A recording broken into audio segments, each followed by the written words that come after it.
Hey guys, today we are going to read more Noodle Puppy Place. And if you heard a little of that song for some, I don't know, it sounds good and it's copyrighted. I would not like to do that. Okay guys, da-da-da-dun, da-da-da-dun. Dun dun dun dun dun dun dun dun dun dun dun dun. Let's get started. Chapter 4. Oh my goodness, said Dr. Gibson when she unwrapped the blanket. Would you look at this little peanut? What a cutie pie. Lizzie smiled at the vet. I know, she said. He's a sweetheart. He seems to trust us already. That's because you helped to rescue him, Dr. Gibson said. Lizzie nodded. Maybe that's the part of the reason she had fallen in so fast. She knew she would never forget the way this pup had come into her life. What if she had never seen him swimming out there in the middle of the icy lake? Lizzie pushed the thought aside as she watched Dr. Gibson start her exam. The vet sat on the puppy examination table and put her stethoscope to her chest to listen through the earpiece, cocking her head to one side. His heart sounds good. Good, she said. She dropped the stethoscope back around her neck and picked up another instrument. She looked into the puppy's ear and mouth, then shone a small flashlight into his eyes. The puppy blinked. Ooh, that's bright, but it's nice and warm in here. And this lady is gentle. Maybe soon my people will be here. And then we can all go home and have something to eat. I think he's going to be just fine, said Dr. Gibson. When she finished her examination, he just all worn out from his adventure, and he's probably missed a meal or two. He'll get his energy back as soon as you feed him. She crossed her arms and leaned against the table. But the question is, what was the puppy doing out there on the ice all by himself? Where are his people? That's what I've been wondering, Mom said. She was standing next to Lizzie, holding the bean in her arms. The bean's eyelids were drooping. He was ready for a snack and a nap. I mean, this is just a tiny puppy. There must be someone out there who is worried about him. I don't think he's been on his own for very long.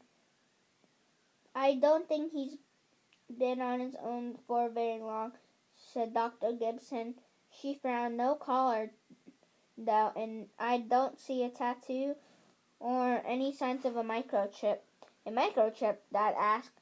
Some pet owners have a tiny electronic identification chip placed under their pet's skin.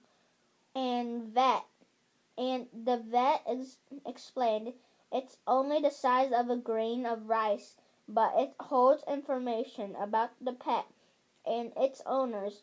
If a chip is ever lost, we can use a monitor to read the chip and find out who the dog belongs to. Wow, Dad looks impressed. I never knew that. Microchip was being been around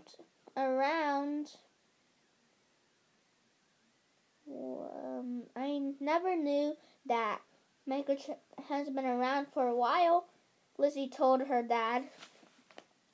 He should think about it for Buddy, or maybe we should just get him a tattoo, like a fire-breathing dragon or something.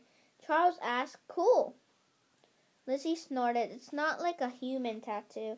It's just like a mark on his belly that identifies him as ours. You can use your phone number or address. Doesn't it hurt the dog? Asked. Not really, said Dr. Gibson. At least they never act like it does when I use my little tattoo pen on them. I think it feels sort of buzzy antically. Anyway, what about our little friend here? No chip, or no tattoo, or collar. He doesn't look familiar to me at all, so I don't think he's from around here. She gave the puppy a scratch between the ears. He looks like one of those new mix, maybe a golden doodle. That's exactly what I said, Lizzie burst out. Well, you sure do know your dog breeds, Dr. Gibson told her. Those doodles often have some of the best qualities of both dogs in the mix. They're smart and goofy, like poodles, and very loyal, and great with kids, like golden retrievers. And both breeds are athletic and love to play. If I were getting a new puppy, I might pick a doodle. Noodle, the bean said drowsily. Everybody now. No, it's a doodle, Lizzie told her brother. Noodle, the bean insisted. Lizzie thought for a second. She looked up at the tired little puppy. You know what? That's not a bad name for this puppy. How about if we call him Noodle, since we don't know his real name right now? I like it, said Dr. Gibson. And now, as a guest, you will take this Noodle home and give him some puppy chow, some water, and a warm place to sleep. I predict that by tomorrow, he'll be feeling in the lake will be nothing but a memory. On the way out of the vet's office, Lizzie stopped to look at the bulletin board. She always checked the signs there. People whose dogs were missing often put up a notice, but there was nothing there about Noodle. Nothing. Maybe his people didn't even realize he was missing yet. Lizzie shrugged, imagining how upset she would be if Buddy disappeared someday. When we get home, maybe he should check him with the police and Caring Paws, Tad suggested. As they drove away, just in case someone has called looking for the dog, Caring Paws was the animal shelter where Lizzie volunteered every week. The people who worked there took care of lots of dogs and cats who needed homes. If somebody found a lost dog, they often brought it to the shelter. It would be safe there until its owners came to find it. Great idea, said Mom. Maybe Lizzie can make some of her famous signs too. Then we can put them up all around the town, down at the lake. Lizzie was known for making excellent signs. One might look like a picture of Noodle, and the words, is this your puppy across the top? As soon As soon as she got home, she would use Dad's new digital camera to take some pictures. She looked down at Noodle, who was nested in her lap. He was dry and warm now, and his curly golden coat was soft and shiny, just the way Lizzie had pictured it. The poor puppy was absolutely exhausted from all the excitement. He had fallen asleep before Dad had even started the car. "Don't you worry, little Noodle," Lizzie murmured as she stroked his silky ears. "We'll make sure you're safe and sound while we look for your people." "That's a promise." Noodle opened his eyes and gazed at Lizzie, and he sighed and settled in more comfortable on her lap. "What a scary day I had, but now I'm dry and warm and too sleepy to feel scared anymore. Anyway, I feel safe with this girl, and I'm sure I'll be seeing my own people again soon." Chapter 5. "Would you look at that guy eat?" Dad laughed and shook his head. The Petersons were all in the kitchen, watching Noodle gobble up the last bites from a dish of puppy food that Mom had put down just a second ago. "Maybe we should have called him Hoover. He's like a vacuum cleaner." Lizzie giggled. It was true. She had never seen a puppy or even a grown dog eat so much, so fast. He's a real chowhound, that's for sure. Or someone he's just getting extra hungry from his adventures today. Sure, he must have worked up an appetite with all that swimming, said Mom. Next to Noodle, Buddy was still picking away at his own bowl of puppy chow. Now that Peterson's puppy was a little more grown up, he was a very neat eater. "Remember when Buddy was little and he used to wade right into the food dish?" Charles asked.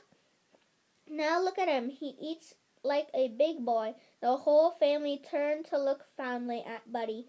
The bean ran over to give him a hug. "Big boy," he said. The sleeves of his fur trailed into Buddy's dish. "Don't bother Buddy while he's eating," Mom reminded the bean, scooping him up and plopping him into her lap. "Dogs don't like that. I think Noodle wants seconds," Lizzie said. Sure enough, the little curly-haired pup was sitting back at his bottom, gazing hopefully at Dad. "Coming right up," Dad said, bending down to pick up Noodle's bowl. "I'll give him a bit more. Dr. Gibson said not to feed him too much at once. If he hasn't eaten for a while, he could get sick if he eats too much too fast." He shook some puppy chow into Noodle's dish and took it to the sink to add warm water. "There you go, pup," he said, putting it down. It was gone in a flash. Noodle sat back and looked hopefully. Would there be thirds? Dad shook his head. "That's all for you now, pal," he said. "How about some water?" He pushed Noodle's water bowl closer. With Noodle stood up to lap at it for a few moments. Then the puppy sat back on his bottom again and looked around the room.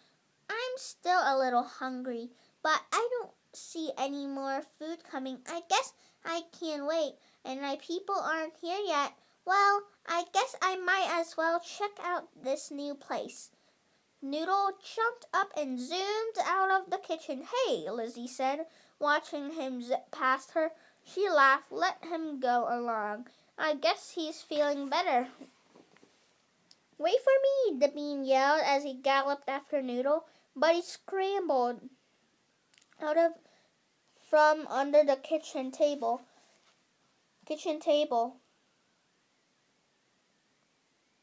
Where is it?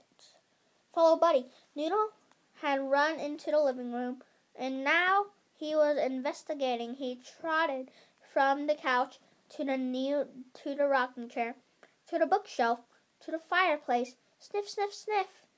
Everything when he sniffed under Mom's blue easy chair. He started to sneeze so hard that he fell over, but he just rolled around for a second, then jumped up to his feet, still sneezing. What a silly puppy! The bean clapped his hands and laughed his googling laugh. Lizzie and Charles were cracking up too.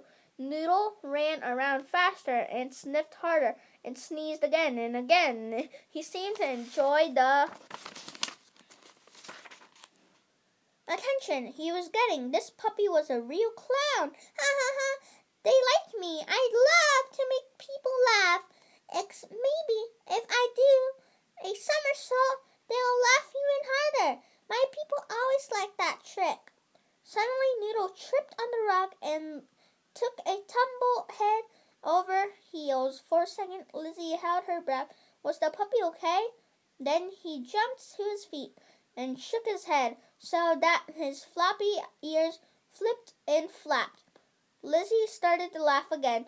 You little silly, she cried, running over to give Noodle a hug. He's funny, Charles said. I wish we could keep him too. Me too, said Lizzie. Lizzie, you not too, the bean cried, holding up 2 fingers. I wasn't talking about how old I am, Lizzie said, scooping her little brother up in her arms. Along with Noodle, you're a little silly just like Noodle. The bean giggled and started squirming. Let me go! Noodle started squirming too.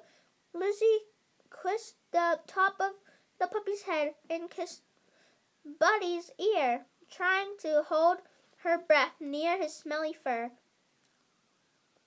Then she let them both go. Noodle dashed off with the bean toddling after him. Then Buddy joined the parade. Noodle was like the Pied Pipper.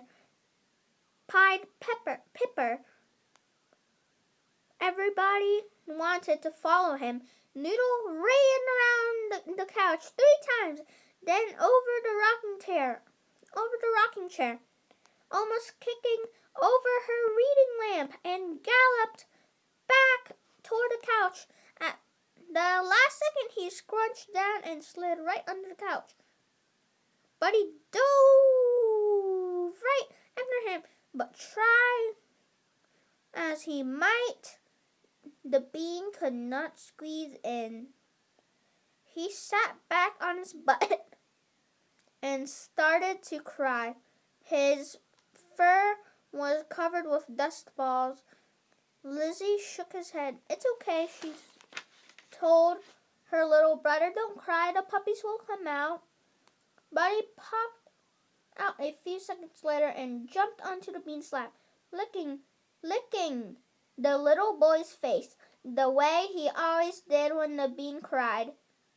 Then Noodle popped out and danced around Buddy and the bean, barking and wagging his tail. Well, Dad said a few minutes later as they watched Noodle start another game of Follow the Leader. Dr. Gibson was right. He sure did get his energy back. Noodle kept the Petersons laughing all the way until bedtime. He was so much fun. Lizzie was so distracted that it wasn't until she was almost asleep that night, cozy in her purple dog pajamas, with her blankets pulled up to her chin, that She remembered they had forgotten to call the police answering calls. And now it was too late. Lizzie yawned and turned over, and she would just have to remember to do it first thing in the morning. Lizzie did remember too, but it didn't. Chapter 6. So guys, I will read this chapter after I get some water again. I am thirsting to death.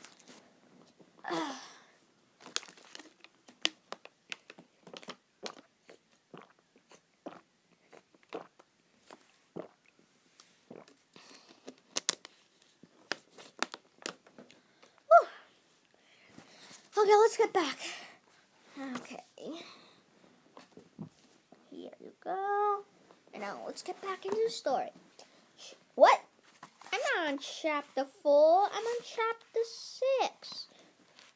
Lizzie did remember too, but it didn't do much good when she called the Littleton police first. And on Sunday morning, the sergeant who answered told her that as far as he knew, nobody had called about a puppy. He said Sergeant Martin handled missing pets and stuff like that, but he'd been on vacation and would be back at work on Monday. Next, Lizzie called Getting Paws, the animal shelter director. Miss Dobbins said she hadn't gotten any calls either, although she admitted that her desk was even more of a mess than usual, and that there might be a note somewhere that she hadn't seen. She promised to look, and she told Lizzie that if the Petersons couldn't handle a foster puppy right then, she exactly had room at the shelter for once and could take Noodle. He sounds awfully cute, she said. Oh, we're happy to have him, Lizzie said quickly. Noodle was awfully cute. When Lizzie finished her phone call, she plopped right down on the kitchen floor and let Noodle climb all over her and lick her face and chew on her chin with his sharp little puppy teeth. Ow, ow, you little rascal, Lizzie giggled. Cut it out. No, you have to learn to be nice. I like to kiss and play and jump around. What's wrong with that? My people love it when I chew them. Hey, what's that over there? Suddenly Noodle jumped off Lizzie's lap and galloped over to the far corner of the kitchen. He stuck his head around the cabinet and sniffed once, twice, 3 times. He sat back and barked. Finally, he stuck his head underneath the cabinet again, and his whole body growling little puppy growls as he dragged out an old toy of Buddy's, a duck that had once been fluffy and yellow, what was now sort of dusty and matted. Well, look what you found. Who's a little smarty? Dad had just came into the kitchen to start breakfast. Looks like somebody deserves a blueberry pancake of his own. Dad knew that dogs were not really supposed to eat people food, but he always made Buddy one little pancake on Sunday mornings as a special treat. He is a smarty, Lizzie said. She felt proud of Noodle as if he were her very own dog. Oh, if only he were. Lizzie had not felt this way in a very long time. She understood perfectly that her family was only a foster family and that the puppies they cared for did not belong to them and would not belong to them. But there was some special thing about Noodle, something really special. I'm going to see how much more pages. Let's see. Ew. How could it be that his people had not even called the police? Maybe Noodle had been abandoned. Maybe people did not love him or did not want him. Although Lizzie could imagine why not. Maybe the way he had come into the Petersons' lives was proof that Noodle was meant to be part of their family. Just then Charles and the Bean came running into the kitchen with Buddy on their heels. Bet you, the Bean cried happily. You sure did, Charles told his little brother. Then Charles winked at Lizzie, which meant only because I let him between. Buddy ran right over to greet his new friend. He and Noodle bowed to each other, front legs splayed out in front of and tails waving in the air behind. Then they took off running around the kitchen table, their toenails scrabbling on the floor as they dashed in circles. Lizzie loved saying, Buddy play like that. He looked so happy. Maybe he was tired of being an only dog. Maybe he needed a friend. Lizzie's dad was waving his hand in front of Lizzie's face. Did you hear a word I just said to you? Oops, Lizzie shook her head. Dad sighed. Well, what I was saying was that we should probably find a collar for Noodle so we can take care of him for walks on a leash. And then we really needed to think about how we're going to find his family. They must be worried sick. Charles spoke up. Sammy said, we could use one of Goldie's old collars, he said. I already used one of Goldie's old collars, he said. I already told him all about Noodle. Sounds good, Dad said. Sammy also said that to solve the mystery, we should go back to the scene of the crime, Charles said. Like the police do. That's how you find clues. Scene of what crime? Asked Lizzie. She was confused. If it wasn't like they had stolen Noodle, although she might have been tempted. I think she might have been tempted. I think that Sammy means it is that we should go back to Loon Lake where we found Noodle. Dad said, you know, that's actually not a bad idea. Mom has a newspaper story to work on this morning, but I could take you down as soon as we finish breakfast. How about it? Sammy came over just in time to help polish off the last of the pancakes. On weekends, Sammy almost always had two breakfasts, one at home and one at the Petersons. Then Charles read the funniest to Buddy and Noodle. That was his Sunday tradition. Finally, they all piled into the van and headed for Loon Lake Park. Soon Lizzie Ann was standing on the shore of an icy lake again, remembering how scared she'd been when she first saw Noodle swimming out in the open patch of water. "But you made it," she said to the puppy who was standing next to her on the other end of the leash. She held on tightly. Noodle wasn't going anywhere without her. Lizzie thought she already loved him too much to even think of him in danger again. Now Noodle tugged on the leash. "Come on, I know this place. I'll show you around." Lizzie followed the pup as he pulled her along the shoreline. Before long, she had traveled much the shoreline.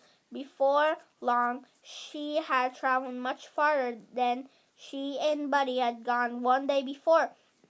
"Lizzie, where are you going?" Charles yelled from the dock near where he and Sammy were playing fetch with Buddy. "Ask Noodle," Lizzie yelled back. "He seems to know." Noodle pulled Lizzie past the picnic areas, past the campgrounds, then past the row of tiny pines, shading a point of land jutting into the lake.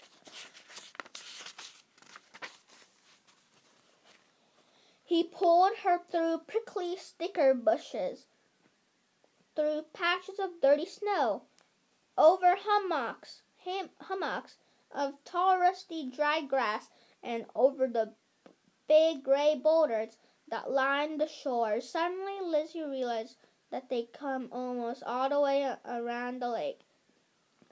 They were in sight of the cabin with the moose antlers. She had never even been that far from the park area. "Noodle," she said, "would you mind telling me?" But Noodle wasn't pulling anymore. He sat back on his butt and started barking. Look, that's mine. See why I brought you here?" "Noodle," Lizzie said, panting a little. "What is going on?" Then she followed his gaze and saw what he was barking at. Just ahead, a fallen tree lay on its side with its roots and trunk on the shore, and its bare branches hanging just over the icy lake. Tangled in one branch, the one farthest out over the ice, was a faded purple collar. "What's that?" Lizzie stared at the collar. Noodle danced around, barking loudly. "Are you telling me that's your collar?" Noodle barked some more. Lizzie looked out at the collar. It would only take a few steps to get to it. But there was no way Lizzie was going to risk walking on the frozen lake. She was not interested in falling in like Noodle, but she had to get that collar. Lizzie tied Noodle's leash to a nearby tree so he couldn't run off. Then she scrambled up onto the fallen tree trunk and began to inch her way out over the ice. The tree trunk got smaller and smaller as Lizzie moved along. Lizzie had always been good at climbing trees, but she never climbed a sideways before. Suddenly the tree shifted beneath her weight. Whoa! Lizzie grabbed on the tree and froze. In place, she looked down at the icy surface below. It looked solid, but what would happen if she tumbled into it? She'd pictured the cold black water that had nearly swallowed Noodle the way before. Suddenly, she felt too scared to move. Chapter 7, guys. This is going very interesting. So, guys, I hope you like those 3 interesting chapters, and I hope you enjoyed them. Bye, guys!